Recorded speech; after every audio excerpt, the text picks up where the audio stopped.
That's amazing, Dr. Pai, that you're able to bring together all these amazing minds, these wonderful minds. And I'm so glad this is being recorded. One day I will be there in person. So greetings to everyone. I hope you can hear me far and wide. Forgive my voice. I'm just getting over a viral infection of unknown etiology. One of the many viruses that have been upended and deployed into our earth because of climate change. Hello. And just putting a plug in there. And so, yeah, so if I clear my voice now and again, please pardon me. All right. Well, you all can read my bio and know my background. I don't need to go into that, in depth. But just to really start off where we should always start off from an equity and justice lens, which is through our acknowledgements of where we are, who we are, to really introduce the spirit of what we are, the conversation that we are about to have. So I'm coming to you from the Motown city of Detroit, otherwise known as Wawiatanong, in the Anishinaabe language of the original peoples of this land. So this land is the lands of the Three Fires people, the Ojibwe, the Odawa, and the Potawatomi, the Anishinaabe. And I acknowledge that this land is unceded territory, and that I commit to being a steward of this land and working with and in honor of the many indigenous people still living on this land. I also acknowledge my ancestors, my African and diaspora ancestors who lived, worked, flourished, prospered, fought, and died so that I can stand before you a free Black African woman today. And I want to acknowledge as well my positionality as the Ada, the first daughter of a Nigerian immigrant family. My mother, Mrs. Ngozi Nodim, and my father, Dr. Joseph Ogbonna Nodim, without whom I wouldn't exist. So just to honor them and my siblings and larger family, my children, my husband, my two cats, Black Cats, Midnight and Goodnight, and to really recognize that really informs my lens. And the topics that for which my scholarship and my research and my clinical practice and my teaching and activism. And so those are the topics of justice and liberation and equity and anti-racism and anti-oppression, that these topics are more to me than clinical or academic interests. They are issues of life and death. And so my lens is one that is historically contextualized, sociopolitically contextualized, and Afrocentrically framed. So it's very important that I name these things so that it really goes to show sort of the lens or the texture with which I'll be shaping our conversation. I also hope to get into some interaction at the end. So the topic of today's conversation is the courage to be free, cultivating a decolonization imagination. The courage to be free, cultivating a decolonization imagination. And I want you to sort of get into this place of imagining, this place of dreaming, of what is possible and what is not possible within the framework of the society that we find ourselves today. I want you to get in this place of what does courage mean today for you? What does courage mean today for us? And what will be required to translate that dream and that place of imagining of what is possible to actually imagination, to reality, to actualization. What is going to be necessary to make that translation happen? And what role does courage play in that? And what does that look like to you? I want to invite you to take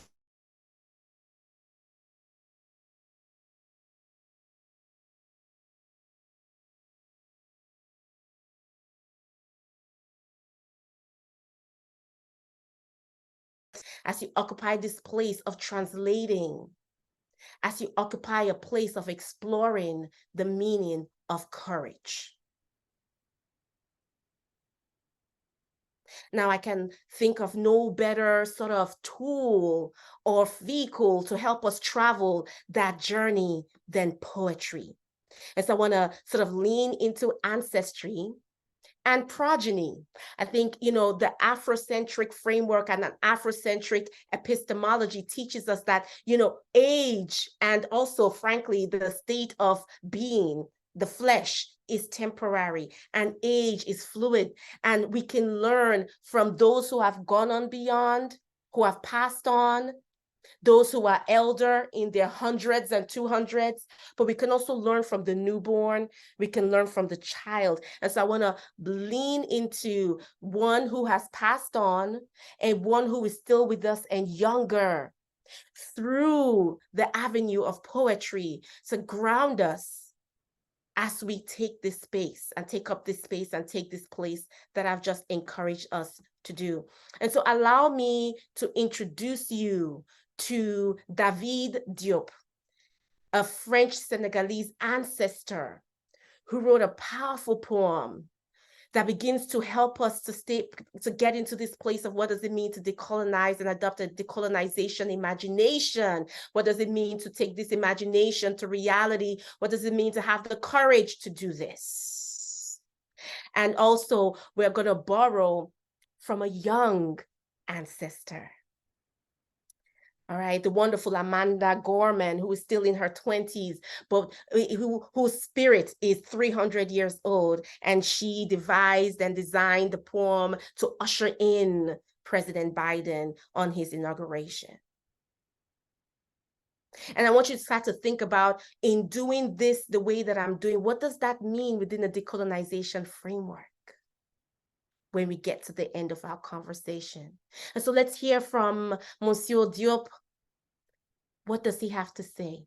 And in his poem, Afrique, Mon Afrique, which was translated to English, and I'll read the English version, he says, Africa, my Africa.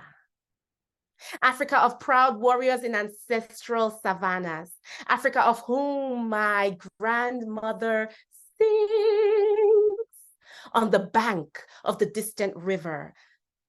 I have never known you, but your blood flows in my veins. Your beautiful black blood that irrigates the fields, the blood of your sweat, the sweat of your work, the work of your slavery. Africa, tell me, Africa, is this your back that is unbent, this back that never breaks under the weight of the humiliation, this back trembling with red scars and saying no to the whip under the midday sun?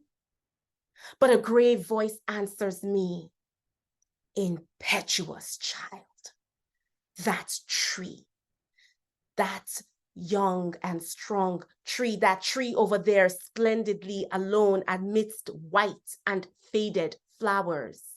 That is your Africa, springing up anew, springing up patiently, obstinately, whose fruit bit by bit acquires the bitter taste of liberty.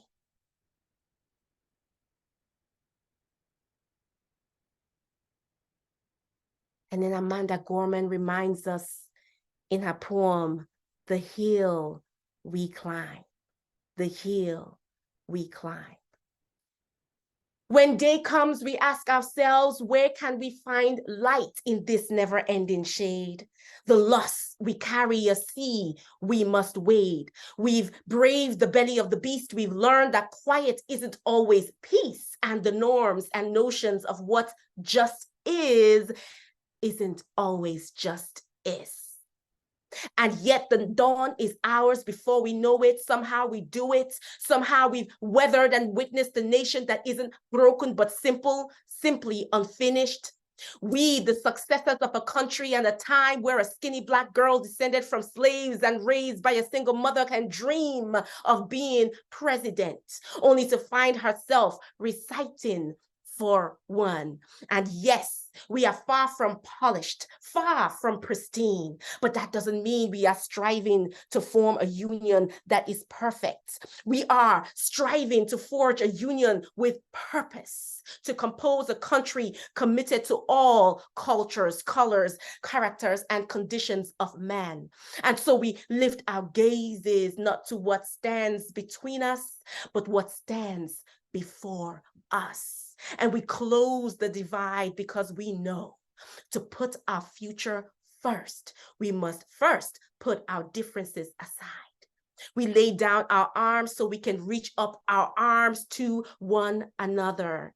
We seek harm to none and harmony for all. Let the globe, if nothing else, say this is true, that even as we grieved, we grew, and even as we hurt, we hoped, that even as we tired, we tried, that we'll forever be tied together, victorious, not because we will never again know defeat, but because we will never again sow division. Scripture tells us to envision that everyone shall sit under their own vine and fig tree, and no one shall make them afraid. If we're to live up to our own time, then victory wouldn't lie in the blade, but in all the bridges we've made. That is the promise to glade, the hill we climb. If only we dare. It's because being American is more than a pride we inherit. It's the past we step into and how we repair it. We've seen a force that would shatter our nation rather than share it, would destroy our country if it meant delaying democracy. And this effort very nearly succeeded. But while democracy can be periodically delayed, it can never be permanently defeated. In this truth, in this faith, we trust. For while we have our eyes on the future, history has its eyes on us. This is the era of just redemption. We feared at its inception.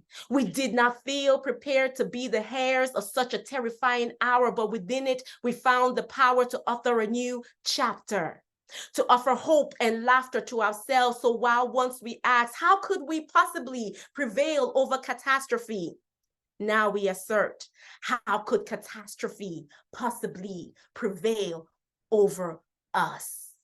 We will not march back to what was, but move to what shall be. A country that is bruised, but whole, benevolent, but bold, fierce, and free. We will not be turned around or interrupted by intimidation, because we know our inaction and inertia will be the inheritance of the next generation. Our blunders become our burdens. But one thing is certain: if we merge mercy with might and might with right, then love becomes our legacy and change our children's birthright. So we leave behind a country better than the one we were left with. Every breath from my bronze-pounded chest, we will raise the wounded world into a wondrous one. We will rise from the gold-limbed hills of the West. We will rise from the windswept Northeast, where our forefathers first realized revolution. We will rise from the lake-rimmed cities of the Midwestern states. We will rise from the sun-baked South. We will rebuild, reconcile, and recover. And every known nook of our nation and every corner called our country, our people diverse and beautiful will emerge, battered and beautiful. When day comes, we step out of the shade, aflame and unafraid. The new dawn blooms as we free it, for there is always light, if only we are brave enough to see it. If only we are brave enough to be it. The courage, the courage, the courage to be free, to cultivate a decolonization imagination. There's a popular quote attributed to James Baldwin that states, "Not everything that is faded can be changed, but nothing can be changed until it has been faced." Not everything is faced. Not everything that is faced can be changed, but nothing can be changed until it is faced. But there's more to that quote that is not often mentioned. And it states, history is not the past, it is the present. We carry our history with us. We are our history. If we pretend otherwise, we literally are criminals. In global health education today, as it currently exists, I want to challenge you all. Do we pretend that history is in the past? Do we pretend we do not carry our history with us? Do we pretend that we are not our history? Are we criminals? In my mother tongue, Igbo, of Nigeria, we have a saying, Ndubu iji. Onye amaga ebo si kwalie, kosi bia ruebono. Agagi ama, kosi ejeru buono nje. Ijeoma.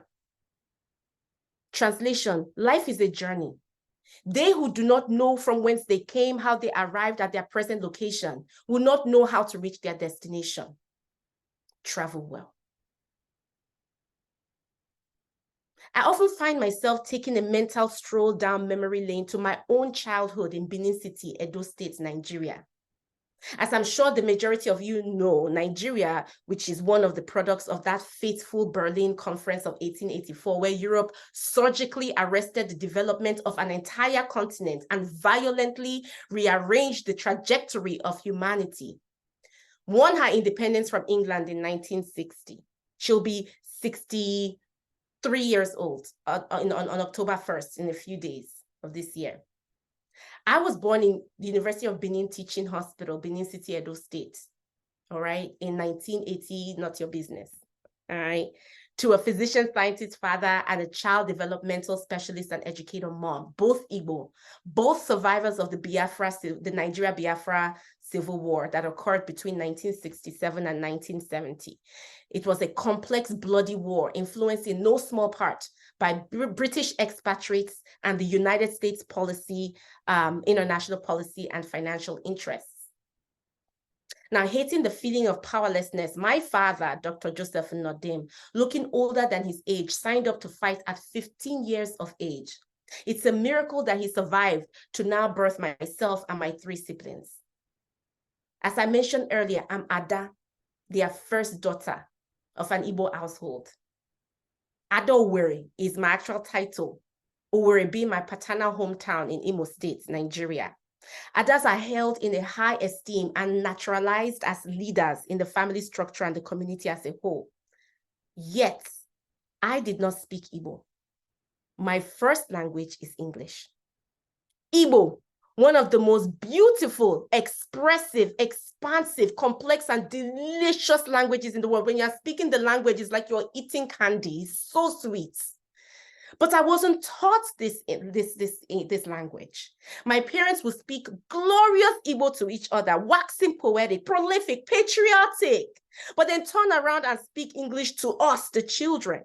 So I got to understand Igbo by listening to them and speak with each other and their friends where I could understand but could not speak it.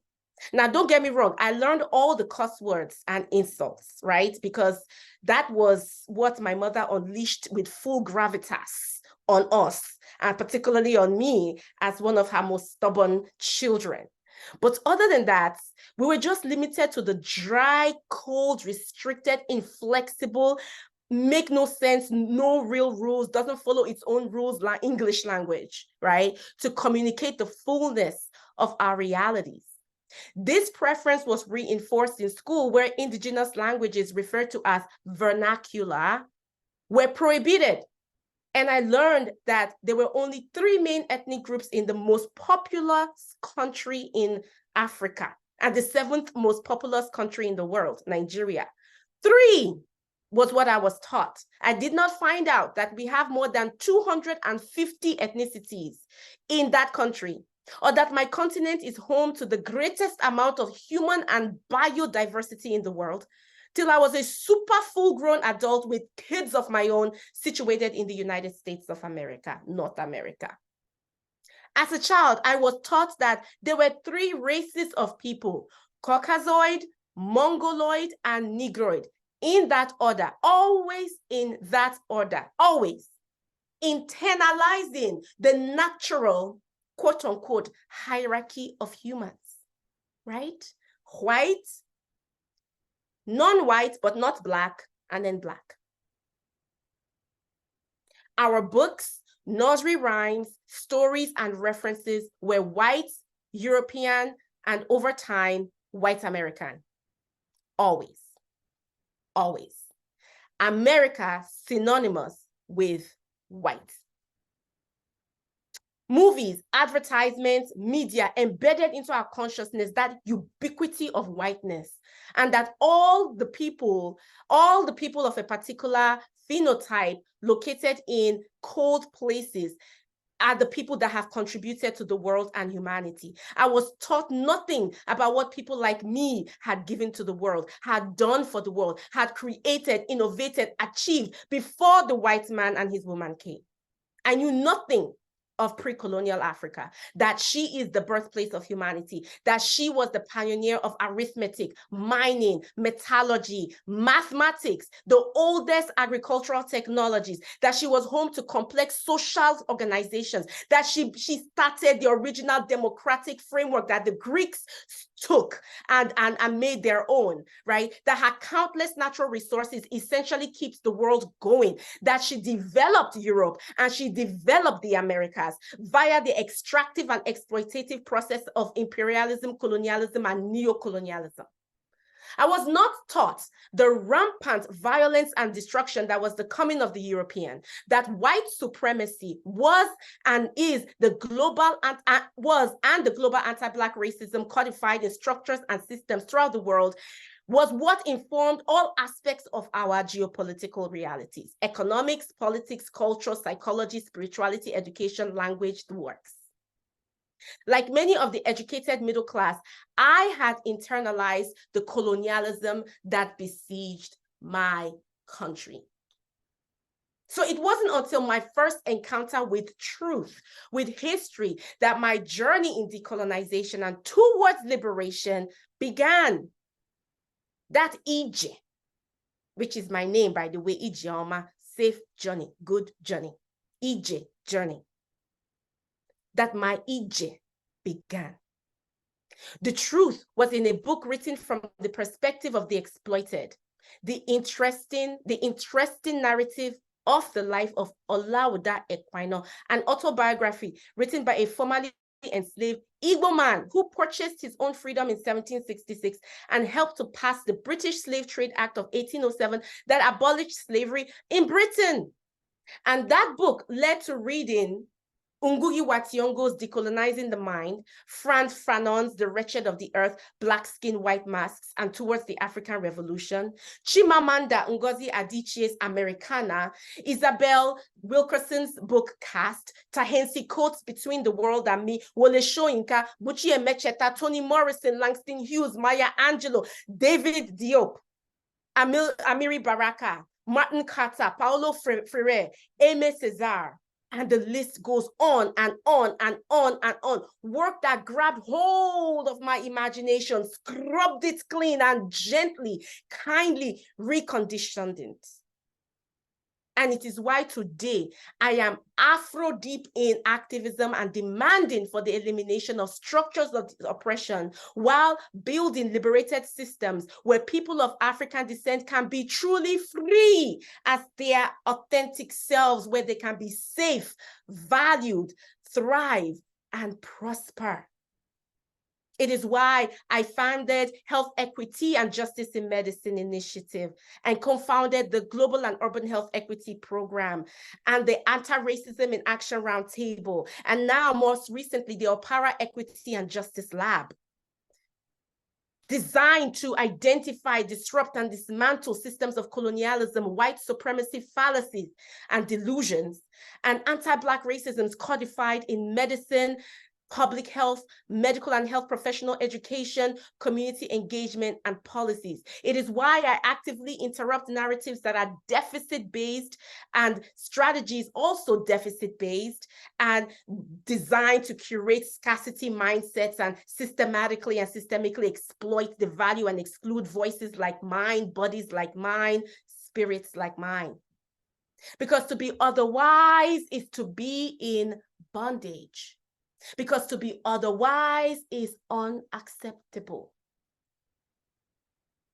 So when we pretend that we do not carry our history with us, do we pretend that we are not our history? Again, are we criminals? The powerful philosopher Bob Marley himself asks us to emancipate yourself from mental slavery. None but ourselves can free our minds. Have no fear for atomic energy. None of them can stop at the time. Decolonization is not an end, it's a means to an end. And the end is true liberation, where we can experience true self-determination, self-esteem, self-definition, self-expression in our own languages, in our own ways, where we are free to, without interference, to define what development means for us, what prosperity means for us, what health means for us. Where we get to dictate our own terms of trade, exchange, engagement, terms that benefit our most vulnerable, terms that center our values. It means we get to define what home means, what it looks like, what it does, what it feels like, what it smells like, what it tastes like, what it sounds like. To go on this ije, to go on this journey requires courage. The courage to imagine, the courage to imagine bigger, the courage to imagine better, the courage to imagine different. Whatever is in reality is created twice, once in our imagination, and secondly, in active reality. There is power in imagination. It is where liberation begins. Because that is where oppression situates itself in order to draw power. The mutually reinforcing systems of oppression, white supremacism, patriarchy, capitalism, ableism, xenophobia, homo and transphobia, and heterosexism, it all begins and ends in the imagination. It all is an outpouring of this predominantly, fundamentally, ultimately European imagination of what the world is and should be, and how it should sound like and act like and move like, with the European, and later on with the invention of whiteness, the white body at the apex. But imagination sustains, supports, empowers. Imagination powers, animates our actions, strategies, innovations. Our potential and what is possible is only limited by our capacity to imagine, which is then followed by our willingness to take action, to do different, to be different. And it takes courage to undo, to unlearn, to unbe, to deconstruct centuries of conditioning that has laid fortified internal structures of oppression, which we reproduce externally in our systems of education, housing, healthcare, public health, economies, justice systems, etc., foodways, waterways, climate and environment ways, which in turn reinforce the internal oppressive structures like a vicious cycle, right? So we require courage to interrupt this cycle, the daring spirit of boldness that goes beyond challenging and dismantling, even abolishing the status quo, to building and creating a new tomorrow. It's not just about decolonizing or being anti-racist or anti-oppressive. It's also about what we are creating, what we are building for the new tomorrow. I'm going to round up my remarks with talking about fear, Because we cannot talk about courage without talking about fear. Fear. Fear. What are you afraid of? Honestly, truly, why are you afraid of it? Honestly, truly. And who told you to be afraid of it? Honestly, truly. How is your fear cultivating, nurturing internal and external systems of oppression through silence and inaction, confusion and chaos, busy work and manufactured scarcity? How is your fear externalizing internal systems of oppression? White supremacy and systems of oppression thrive in anxiety, manufactured scarcity, and the normalization of fallacies and oppressive, limiting, fearful beliefs. In many spaces, the word fear, did you know, is represented as an acronym, false evidence appearing real. I invite you to challenge that with a new acronym, which is to say, fear can mean face everything and rise. Face everything and rise, F-E-A-R. Because as Uncle James Baldwin taught us, may I remind you, nothing can be changed until it is faced. Courage is not the absence of fear. It is the willingness to persist in spite of it. And it is required to do the daily work of decolonizing. It is daily work within global health education, starting with asking courageous questions and exploring where it reflects patterns of extraction and exploitation, right? Where is the ownership of the thing? And what is the financial structure supporting the thing? So in pedagogy, are we grounding our teaching and education in history and sociopolitical context and frames? What are the frames of reference? What is the knowledge source? What is our epistemology source looking like? What do we consider evidence? Are we reinforcing biologic determinism and racial essentialism? Are we talking about power? Are we naming isms, right? In our processes, what courageous questions can we ask related to how we admit students and recruit students and retain students and faculty and staff? Right? What is the promotion systems looking like? How do we design curriculum? In the partnerships we have with community, who is in the lead, who owns the data, who determines the agenda? In publications, what does that also look like? In the paradigms of our work, what shapes those things? Where did they come from? And who is in the lead? What language is being used? How do we pay and compensate people? What do our budgets line items look like? Where does all this live in the organizational strategic plan and strategic vision, or whatever the hell they're calling it these days? What do our policies reflect about the values of who is centered, who benefits, and who is harmed? What assumptions do we make in our teaching, in language, in our institutional structures? What is, again, the frame of reference? Is it deficit-based or is it strength or asset-based? Whose stories do we highlight and center? Are we discussing and celebrating stories of resistance and joy and creativity and innovation? Are we infusing our work with poetry and song and dance and music and the humanities? This class, whether today's session and as you go through Dr. Pai's class, it's an opportunity to not just look without, but to look within. To find the courage to look within. It does take courage to look within. For one cannot decolonize or liberate anything when one is still themselves bound. Courage asks questions of oneself. Am I willing to lean out, to listen, to see power, to sacrifice, to lose, to be inconvenienced? In what ways am I participating in, benefiting from, perpetuating, reinforcing, even originating these dynamics that are being discussed? And let me tell you, it can be painful. It can be hard. You likely will cry. You might even ache. But if you think freedom is free and liberation is cute, honey, I'm here to tell you, it ain't. Colonialism is inherently violent and costly. So what does that mean for decolonization? It can be that same thing, but the other side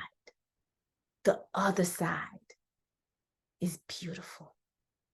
It's amazing. It's great. Revolution is courageous. Revolution is liberated and liberating and liberation. The revolution is you and me emancipating ourselves from mental and spiritual slavery, right? The revolution is you taking this class. The revolution is you inviting someone like me into this space, albeit virtually, right? It is what we do in the choices we make and the ways we use our voices day by day by day. So I thank you for taking the time to give me this space. I thank you for the work you're doing every day to be the excellence that you are. Thank you again, Dr. Pai and your team. And I look forward to your questions